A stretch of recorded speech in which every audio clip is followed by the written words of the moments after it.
Hey everybody, just want to share some thoughts with you.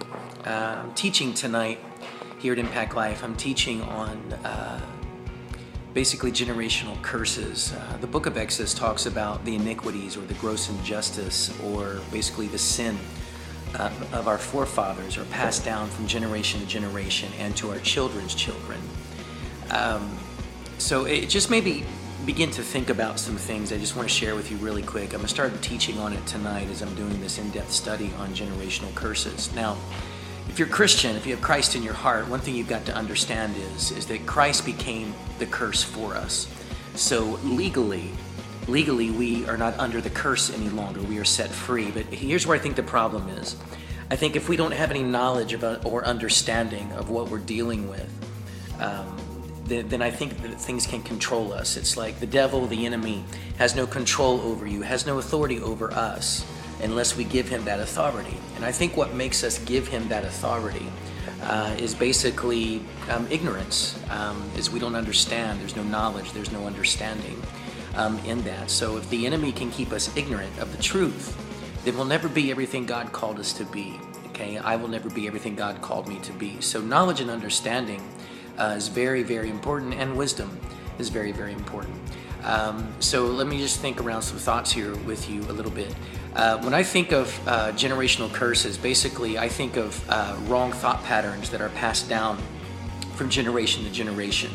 Things that, if somebody's father was angry, then his son is angry.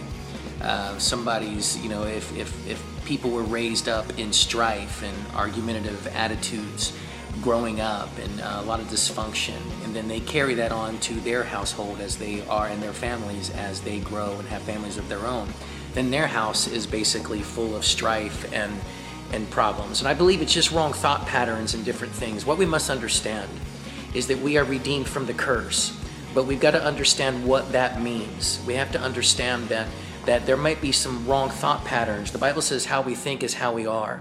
Some thought patterns that have entered in just like our parents or like our grandparents, and it just came down from generation to generation. Therefore, my generation is struggling what my grandparents struggled with because I didn't recognize it for what it is. So I think what happens is I think that, we become, it's like, let me put it to you this way. Your dysfunction is not who you are. Your parents' dysfunction is not you, okay?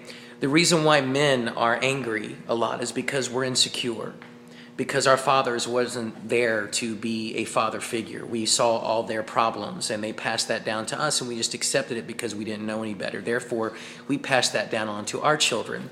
The truth is that when you have Christ in your heart, all that has been taken care of. Christ became the curse on the cross. Okay, so legally, I'm free from that. But if I don't recognize wrong thought patterns and I don't pull those wrong thought patterns down, and a wrong thought pattern is basically this: whatever is opposite of what God says that I am, that's a wrong thought pattern.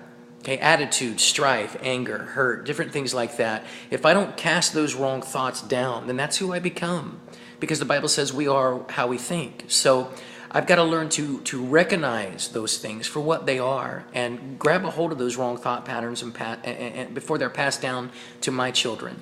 Now, the truth is that we have hope, okay? We have hope, we have faith because of what Jesus did on the cross. So somebody said, well, my father's an alcoholic, so I'm an alcoholic. We don't have to be.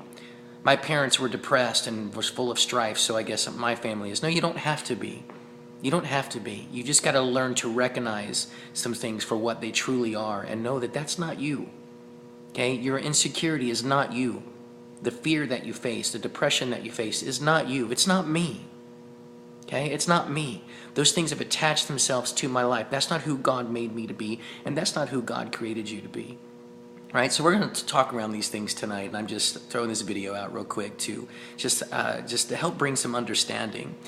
Because I see people come in church, and church gives us hope, and we come and we talk about freedom, but yet we go right back to our dysfunction. It's because I believe that we don't recognize it for what it is. And you got mercy and you got grace, and nobody's perfect, and it's not about placing blame. It's about recognizing. It's about recognizing what we're supposed to recognize. Okay, Jesus became the curse. You're not your dysfunction.